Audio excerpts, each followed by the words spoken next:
Welcome student. Now the next article from the same chapter, that is a human evolution. You know that the human being belongs to the class Mammalia. Actually in the last year we have studied the classification of chordates. Now you know what is class Mammalia and what are the main characteristic features of the class Mammalia. So human, it belongs to the class Mammalia. Now see here, it has been traced that the human evolution appeared to have evolved from tree dwelling or arboreal animals. म्हणजे मानवाची जी उत्क्रांती आहे, हा tree dwelling म्हणजे झाडावर राहणारे, त्यालाच arboreal असा एक शब्द आहे. झाडावर राहणाऱ्या प्राण्यांपासून मानवाची उत्क्रांती झाली असा ट्रेस या ठिकाणी मिळालेला आहे.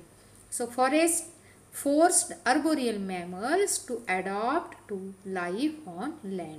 म्हणजे जे आर्बोरियल मॅमल्स होते, झाडावर राहणारे होते, तर फॉरेस्ट म्हणजे निसर्ग, ज्याला आपण नेचर म्हणतो, तर नेचरच्याच फोर्समुळे आर्बोरियल मॅमल्सला जमिनीवर राहण्यासाठी, ज्याला आपण टेरेस्ट्रियल मोड ऑफ लाईफ म्हणतो की नाही, राहण्यासाठी त्यांना ते अडॉप्ट करण्यासाठी त्यांना फोर्स केलं गेलं. So in this way the human beings they are evolved from the tree dwelling of the arboreal animals. Now these humans are closely related to the gibbons, chimpanzees and gorillas. So actually these are the types of apes. So apes means tailless monkeys. In short, you can say the humans, they are evolved from the apes. Okay. So here after the evolution, the apes they evolved into humans, and major changes takes place in the morphological structure of the apes.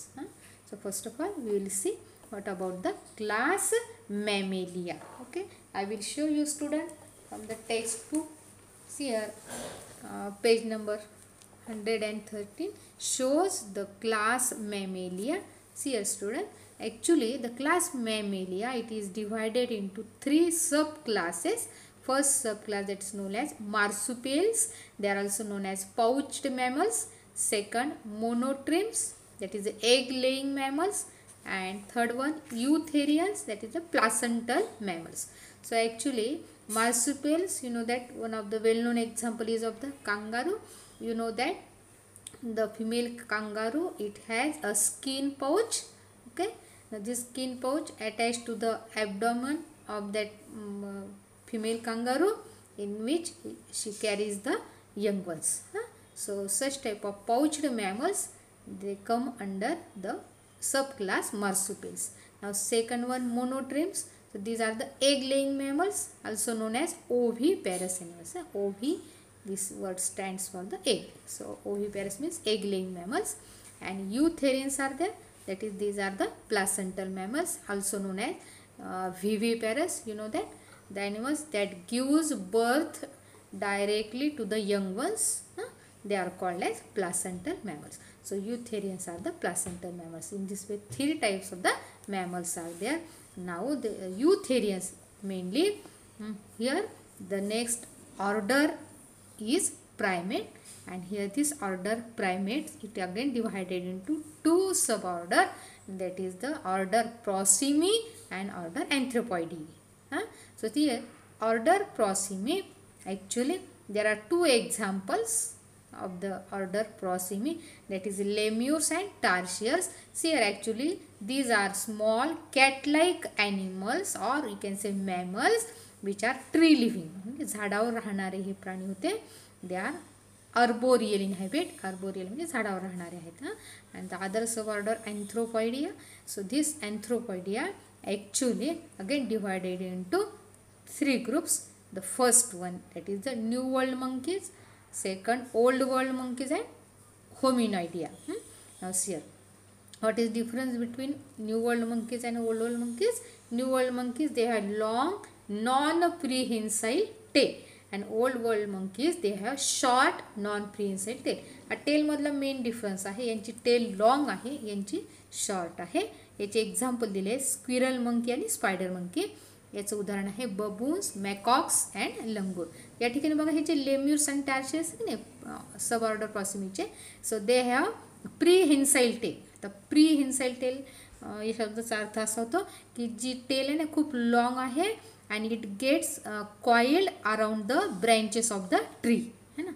तर अशी जी tail आहे त्याला प्रीहिन्साईल tail म्हणतात. ती आपल्याला order सब order प्रॉसिमीमध्ये आढळते, परंतु इथे नॉन प्रीहिन्साईल आहे. तर अशा प्रकारची कॉइल करणारी अशी टेल यांच्यामध्ये नाही आहे ती, म्हणून तिला नॉन प्रीहिन्साईल म्हटलेलं आहे. आणि ही दोन्हीकडे नॉन प्रीहिन्साईल आहे. फक्त न्यूमध्ये लॉंग आहे आणि ओल्डमध्ये शॉर्ट आहे. आणि तिसरा जो ग्रुप आहे तो आहे होमिनॉइडी. या ठिकाणी बघा they are also called as tailers. The great apes these are the examples. आता बघा in short apes means tailless monkeys. इथे टेल आहे, हे दोन्हीकडे टेल आहे है ना. इथे टेल नाही आहे, तर here they are called as tailless monkeys, great apes. Now see here this hominoidea, it is again divided into here 3 families.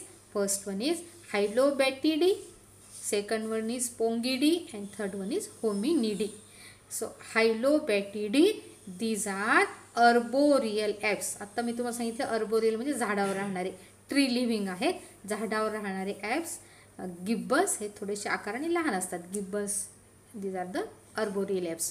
पोंगिडी, so these are semi arboreal म्हणजे झाडावर पण राहत होते आणि जमिनीवर सुद्धा वावरत होते, म्हणजे याला सेमी अर्बोरियल म्हटलेलं आहे. एक्झाम्पल आहे गोरिला, चिंपाजी आणि orangutan. So these 3 apps somewhat larger than the gibbons and belongs to the family Pongidae. Okay, now third one is Hominidae. This Hominidae, the main character is erect posture. हे क्वाड्रापेडल होते. क्वाड्रापेडल म्हणजे 4 पायावर चालणारे होते की नाही हे ॲप्स. परंतु इथे होमिनिडीमध्ये जो मॅमल आहे तो इरेक्ट पोस्चर. पोस्चर म्हणजे स्थिती किंवा अवस्था. तो अगदी सरळ उभा राहू शकत होता. आणि उदाहरण आहे human being. Okay, now you know that human being scientific name is homo Sapiens. मग या ठिकाणी बघा आता आपण बघितलं की एप्स आणि ह्युमन बिईंग यांच्यामध्ये जे क्लोज रिलेशन आहे असं एक वाक्य आपण वाचलं होतं की नाही. या ठिकाणी आपल्या लक्षात येईल हे क्लोज रिलेशन या ठिकाणी आहे, कारण apes and man they belongs to the hominoidea. आणि हे क्लासिफिकेशन आहे जे तुमच्या पुस्तकात दिलेलं आहे. Okay students, will see what are the major changes that takes place in the apes when it evolves into human being. Okay students, see here the first change is increase in the size and the complexity of the brain. सर्वात महत्त्वाचं म्हणजे त्यांचा ब्रेनचा विकास झाला. ब्रेनची जी complexity आहे ती वाढली है ना. ब्रेनची पॉवर वाढली आहे.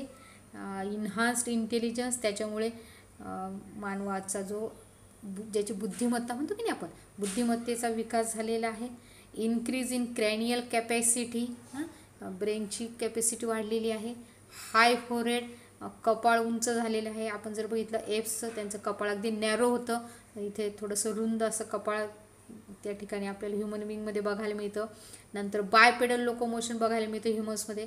बायपेडल म्हणजे द्विपाद, म्हणजे 2 पायांनी चालण्याची क्षमता मानवामध्ये निर्माण झाली.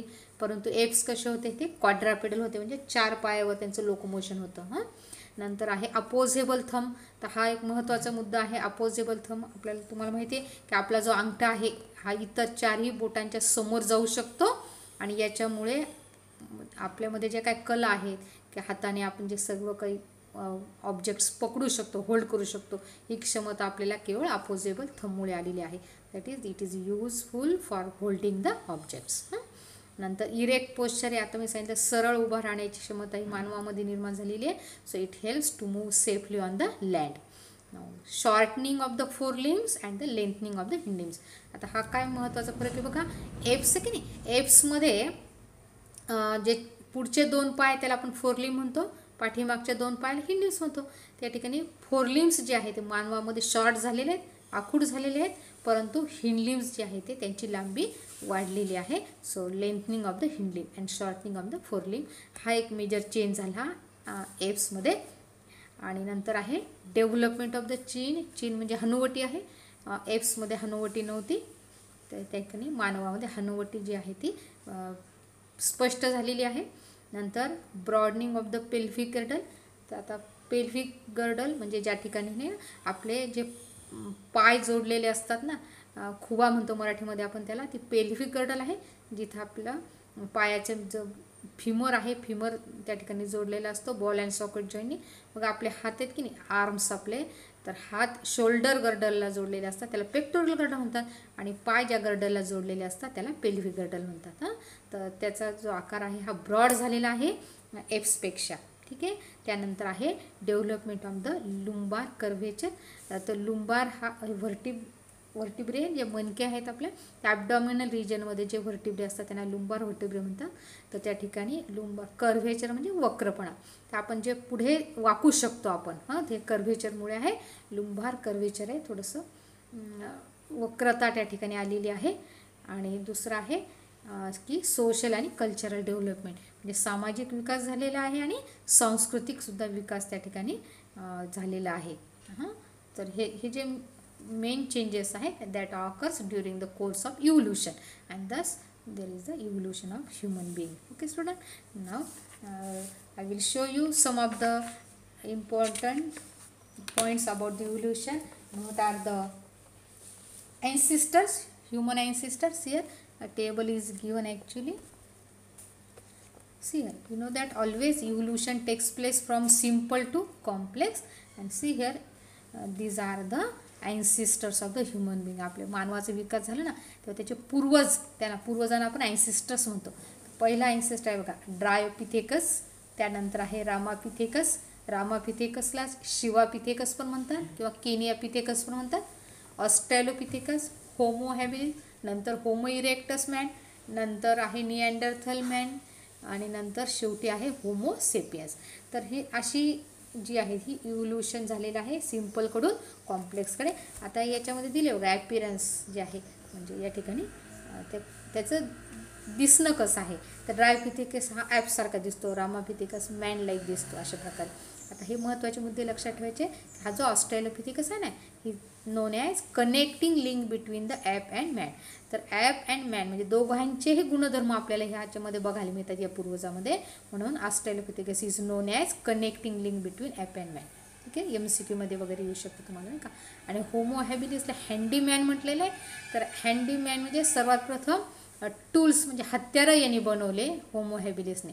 स्टोनपासनं बोन्सपासून हत्यारं त्यांनी बनवले, म्हणून याला कॉमनली कॉल्ड एज हँडीमॅन. तर होमो हॅबिलिसला हँडीमॅन म्हणायचं, ऑस्ट्रेलोपिथेकसला connecting link between ape and man म्हणायचं. It is also known as the man with ape brain असं सुद्धा त्याला म्हटलं जातं. नंतर होमो इरेक्टस आहे, हा खऱ्या अर्थाने स्ट्रेट असं पोस्चर दाखवणारा हा पूर्वज आहे, त्याला ॲपे मॅन असं म्हटलेलं आहे. ओके. त्यानंतर निअँडरथल मॅन आहे, नोन ॲज ॲडव्हान्स्ड प्रीहिस्टॉरिक मॅन. आणि शेवटी जो आहे होमोसेपियन्स आहे त्याला आपण म्हणतो modern man.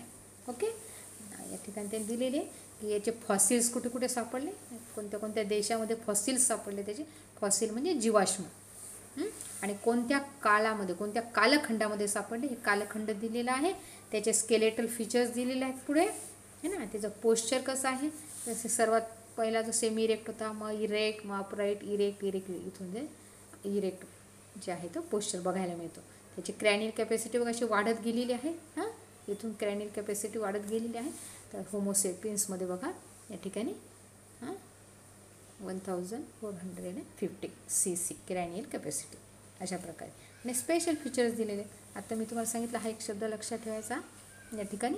Australopithecus is non as man with ape brain. Man with ape brain असं म्हटलेलं आहे या ठिकाणी. आणि मी तुम्हाला सांगितलं होमो हॅबिलिस हा टूल मेकर आहे, हँडीमॅन म्हटलेलं आहे. So he made the tools from the stones, आणि त्याचं निकनेम जे आहे ते हँडीमॅन आहे. लक्षात आलं. त्यानंतर हा जो होमो इरेक्टस आहे, सर्वात प्रथम त्यांनी अग्नीचा वापर केला. तुम्हाला माहिती आहे गारगोटी एकमेकावर घासून जो अग्नी निर्माण केला, तो पहिला जो माणूस होता तो होमो इरेक्टस आहे. ओके. आणि नंतर निअँडरथल मॅन, जिथे थोडीशी संस्कृती निर्माण झाली आपण बघितलं आता. ते या ठिकाणी Neanderthal man use the hide म्हणजे प्राण्यांचं जे कातडी असते की नाही, कातडी स्किन प्राण्यांची ती स्वतःच्या शरीराभोवती गुंडाळून घेण्याची त्या ठिकाणी सुरुवात निअँडरथल मॅननी केलेली आहे. आणि हे also buried the dead. So dead bodies आहेत ना, डेड बॉडीज पुरण्याची पहिली प्रथा निअँडरथल मॅनने सुरू केलेली आहे. And he constructed the flint tools. Flint म्हणजे अतिशय पॉइंटेड असे, म्हणजे ते शिकार करून त्यांची उपजीविका भागायची नाही, शिकार करण्यासाठी त्यांनी टूल्स जे आहेत तयार केले स्टोनपासनं किंवा बोन्सपासनं. ओके, तर अशा प्रकारे निअँडरथल मॅनचं सांगता येईल आपल्याला. ओके, आणि नंतर आहे Homo sapiens. Okay so this is about the chapter 5th chapter. Actually here we complete 5th chapter as well as the human evolution. Okay students, in the next period we will start the next chapter. Okay, till then goodbye.